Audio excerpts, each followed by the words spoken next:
دیکھا کہ ایسا نظام چل رہا ہے. کتا کیا کرتا ہے جب اس کے زخم ہوتا ہے نا, آپ نے دیکھا وہ زخم کو چاٹتا ہے. کیوں چاٹتا ہے؟ اس کے تھوک میں ایسا کیمیکل ہے جو اینٹی بایوٹک کا کام کرتا ہے. کتے کو کس نے بتایا بھائی کہ اپنے زخم کو چاٹ تو؟ تبھی آپ نے دیکھا کتے کے یہاں اگر زخم ہو جائے ٹھیک نہیں ہوتا پھر وہ, کیونکہ چاٹ نہیں سکتا یہاں پہ وہ. ہر چیز میں ایسا نظام ہے. کچھوے کو ڈیفینس کا کیسا. ہاں میں مچھلی کی مثال دے رہا تھا. بعض مچھلیاں سمندر میں ایسی ہیں جو انتہائی سست ہیں اور پتھروں میں رہتی ہیں. اب عجیب نظام ہے. اچھا پتھر میں بھی ایسے رہتی ہیں, آدھا دھڑ ان کا چٹان میں ہوگا اور آدھا دھڑ چٹان سے باہر. اب وہ تو ڈیفینس ان کا ہو ہی نہیں سکتا. اللہ نے کیا کیا ہے, آپ یوٹیوب پہ سرچ کریں, ان کے پیچھے دم کی طرف نا تصویر بنا دی ہے, چہرہ بنا دیا ہے پورا. مچھلی اندر ہے, دم پہ پوری مچھلی کی پکچر بنی ہوئی ہے. کوئی بھی شکاری جانور آتا ہے نا تو وہ سمجھتا ہے اس کا رخ میری طرف ہے, میں نے اگر اس پہ حملہ کیا تو یہ بھی مجھ پہ حملہ کرے گی. نہیں, یہی بات میرا خیال ہے سمجھ. وہ یہ سمجھتا ہے کہ میں نے اس پہ حملہ کیا تو یہ بھی کیا کرے گی. دیکھو پش سے وار کرنا آسان ہوتا ہے نا, سامنے سے وار کرنا بولو مشکل ہے, اگلا ڈرتا ہے. تو اللہ نے وہ مچھلی چونکہ ایسے ہی چٹانوں میں منہ دے کے رہتی ہے, زیادہ تر اس کا ٹائم اسی طرح گزرتا ہے, تو اس بیچاری کو نہیں پتا کہ میری دم پہ اللہ نے میری جیسی پکچر بنا دی ہے. ایک جانور یہ سمجھے گا دم ادھر ہے اور سر کدھر ہے, اس طرف ہے. یہ ڈیفنس کا انتظام اللہ نے مچھلی کے لیے کیا ہے. خدا کی قسم لا الہ الا اللہ, اس منظر کو دیکھنے کے بعد بھی کوئی کہتا ہے کوئی خدا نہیں ہے, اور یہ مچھلی نے ایوالو ہو کے اپنی دم پہ اپنی تصویر بنا لی ہے, اس سے بڑا بدبخت اور خدا کا دشمن اس کائنات میں کوئی نہیں ہے. اور خدا پر کا حق بنتا ہے کہ اس کو جہنم کی آگ میں ڈالے, وہ جو اتنی نشانیاں دیکھ کے بھی انکار کر رہا ہے. یہ ایوالو کیا کہ مچھلی نے اپنے آپ کو دم پہ تصویریں نکال دی اس نے. آپ سرچ کریں انٹرنیٹ پہ مل جائیں گی آپ کو ویڈیوز. اس کو کیا پتا میری دم, مچھلی کو پتا ہوگا کہ میری دم پہ تصویر بنی ہوئی ہے, مچھلی کو نہیں پتا ہوگا. تو ایسے ایسے انتظام تاکہ ایک مینجمنٹ رہے. آپ کہہ سکتے ہیں بہت سے مخلوق پھر کھا تو جاتی ہے نا جانوروں کو, بھائی کھاتے بھی ہیں, بہت سے زندہ بھی رہ لیتے ہیں, تاکہ ہر ایک کی نسل میں کیا رہے, ایک توازن قائم رہے, اور اس کائنات کا حسن برقرار رہے. لیکن انسانوں کی نسل پہ انسان کنٹرول نہیں کرے گا, کیونکہ انسان کو اللہ نے اس کائنات پہ تو طاقت دی ہے, تابع بنایا ہے. انسانوں کو انسانوں کا تابع اللہ نے نہیں بنایا, وہ اللہ کے ہاتھ میں رہے گا. یہاں آپ کہیں کہ اچھا وہاں کنٹرول تو ہم یہاں بھی ہم کنٹرول کر سکتے ہیں, یہ غلط ہو جائے گا. پھر اس پہ میں 20 دفعہ بیان کر چکا ہوں, ابھی یہ ٹاپک نہیں ہے. تو میرے بھائی, یعرفون نعمت اللہ ثم ینکرونها, اللہ کہتے ہیں اللہ کی نعمتوں کو مانتے بھی ہو, اس کے بعد بھی کیا بن جاتے ہو, ایسے محسوس ایسے شو کرتے ہو جیسے ہمیں کچھ پتا نہیں ہے. ینکرون, انکار کا مطلب کسی چیز کو اچھمبا سمجھنا, ایسے بن جاتے ہو جیسے تمہیں کچھ پتا ہی نہیں ہے. تو جب بھی اس کائنات میں مختلف چیزوں کو دیکھا کریں, کائنات میں تغیرات دیکھا کریں, کس کی تعریف کرو میرے بھائی, اللہ کی. کافر کا بہت بڑا جرم ہے, وہ خدا کی تعریفیں نہیں کرتا. کیسی کیسی چیزیں, قدرت کی زیادہ نشانیاں تو ہمیں کافر ہی دکھا رہے ہیں, پھر بھی اللہ کی تعریف نہیں کرتے. اور اللہ کا دل کتنا بڑا ہے, دیکھو اللہ کا ظرف کتنا بڑا ہے, اتنا بڑا طاقتور.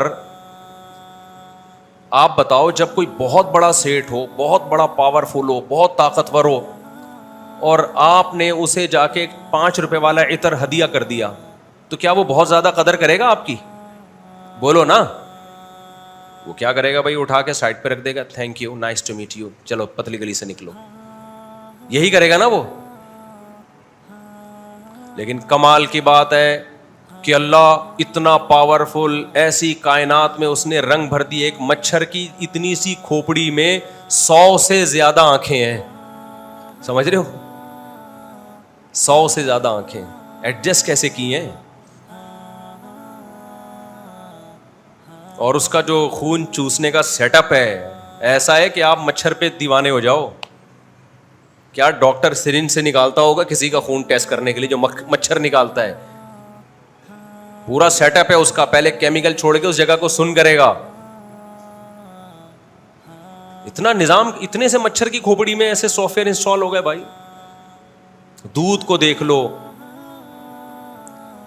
انار کو دیکھ لو, انظروا الی ثمرہ اذا اثمر, اللہ کہتے ہیں ذرا دیکھو تو صحیح اس کے پھل کو, کیسا خوش ذائقہ. پیدا کہاں سے ہو رہا ہے؟ مٹی, پانی اور گوبر کے ملاپ سے.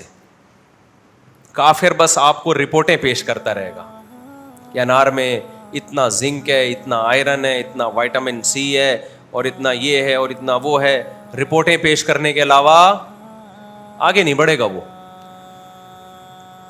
چونکہ یہ خدا کو مانتے نہیں ہیں, آخرت کا حساب نہیں ہے, تبھی رپورٹیں پیش کرنے کے بعد بھی یہ انسانیت کے لیے بڑے بے رحم ہوتے ہیں. یقین نہ آئے تو دیکھ لو نا فلسطین میں کیا ہو رہا ہے. کہاں گئے وہ لوگ جو ہر وقت کہتے ہیں گورے بہت اچھے, ایٹیٹیوڈ. کل ایک ہمارے دوست لندن سے بھرے ہوئے, ان کا فون آیا نا, آڈیو بھیجی انہوں نے, مفتی صاحب آپ کے بیان میں آپ نے بہت عجیب بات کہی ہے, آپ نے کہا یہ گورے تھینک یو, تو یہ جو ہے فلسطین میں جو ظلم ہو رہا ہے یہ تھوڑی کر رہے ہیں, یہ تو بڑے بڑے ملک مل کے کر رہے ہیں, تو یہ تھینک یو, یہ تو ہے نا, ہماری حالت دیکھیں, ان کی حالت دیکھیں. مجھے آ گیا غصہ. میں نے کہا میں مانتا ہوں اخلاق تھینک یو بھی اچھی چیز ہے. پورا یورپ امریکہ متحد ہے یا نہیں اس وقت فلسطینیوں کے خلاف؟ ساری دنیا مانتی ہے ناجائز قبضہ کس کا ہے؟ اسرائیل کا. ساری دنیا مانتی ہے. کیوں سپورٹ کر رہے ہو بھائی؟ ایسے تھینک یو کا ہمیں کیا کرنا ہے؟ وہاں کی عوام کیوں نہیں اپنے حکمرانوں کے خلاف احتجاج کرتی؟ کیوں نہیں اپنے حکمرانوں کو بولتے بھائی یہ آپ نے ہمیں اتنے اخلاق سکھائے, آپ نے ہمیں اتنی تمیز سکھائی, اور ہمیں اسکولوں میں سکھایا کہ سب سے پہلے انسانیت ہے, مذہب کو بھی دوسرے نمبر پہ رکھ دیا, تو آج وہ انسانیت کہاں گئی؟ قرآن بار بار کہتا ہے کہ جو آخرت پہ یقین نہیں رکھتے نا, جن کو حساب و کتاب کا خوف نہیں ہے, وہ ایک تھوڑے سے لیول پہ اچھے ہو سکتے ہیں, بڑے لیول پہ اچھے نہیں ہو سکتے. اور میں نے کہا ان سب کے پیٹ بھرے ہوئے ہیں, نہ ان کا گیس کا مسئلہ, نہ بجلی کا مسئلہ, نہ ان کے حکمران کرپٹ ہیں, نہ ان کے لیے کرپٹ نہیں ہے, دوسروں کے لیے ہوں گے. علاج فری ہو رہا ہے تو تھینک یو ہی کہنا ہے میرے بھائی. اخلاق کا پتہ جب چلتا ہے جب ٹینشنوں میں ہو انسان. ہماری والی ٹینشن ہے ان کو دو, پھر میں دیکھتا ہوں انگریز کے منہ سے کتنے تھینک یو نکلتے ہیں. اور انگریز کو ایک ہفتے کے لیے یہاں چھوڑ کے تو دیکھو, تھینک یو کا لفظ اس کی ڈکشنری سے ہمیشہ کے لیے نکل جائے گا. ایک دن آئے گا جب پاکستان سے جائے گا, وہ کوئی کہے گا نا تھینک یو, وہ ڈکشنری میں دیکھ رہا ہوگا یار تھینک یو کا مطلب کیا ہوتا ہے. جو ایشیائی ملکوں کا, غریب ممالک کا حال کیا ہے ان لوگوں نے, اس کے بعد ہم ابھی بھی اگر مسکرا رہے ہیں یہ ہمارا ظرف ہے, ہمارا حوصلہ ہے. جو فلسطین کی خبریں ڈیلی آ رہی ہیں یوٹیوب پہ آپ دیکھ رہے ہو, بتاؤ اس کے بعد انسان کا دیواروں سے سر مار کے رونے کا نہیں دل کرتا؟ یہ تمہارے ساتھ ہوتا تو ہم دیکھتے کہ تم کیسے برداشت کرتے. ایک مرتا ہے نا ان ملکوں میں کوئی ایک, پوری دنیا کھڑی ہو جاتی ہے. اور کشمیر میں اور فلسطین میں کتنا خون بہایا جا رہا ہے ناحق انسانوں کا, آج سے نہیں 70 سال سے زیادہ ہونے والے ہیں. کوئی رونے دھونے والا نہیں ہے, کوئی آواز اٹھانے والا نہیں ہے. آج اس دنیا کا ہمیں پتہ چل گیا کہ یہ کتنے پانی میں ہے. لوگ کہتے ہیں آپ کے حکمران ایسے, تو ہمیں کس نے دیے یہ حکمران؟ ہمارا سسٹم بھی تو انہوں نے بنا کے دیا, جو ہمارے اوپر جو یہ ایک فضول نظام ہے جس کے تحت جو جس طرح کے کرپٹ حکمران ہم پہ مسلط ہیں, یہ سسٹم بھی تو انہی کا بنایا ہوا ہے. یہ ہمارا سسٹم تھوڑی ہے. سعودی عرب اس سسٹم کو قبول نہیں کرتا, جمہوریت کو. آج سعودی عرب میں امن بھی ہے, اکنامکلی ترقی بھی کر رہا ہے.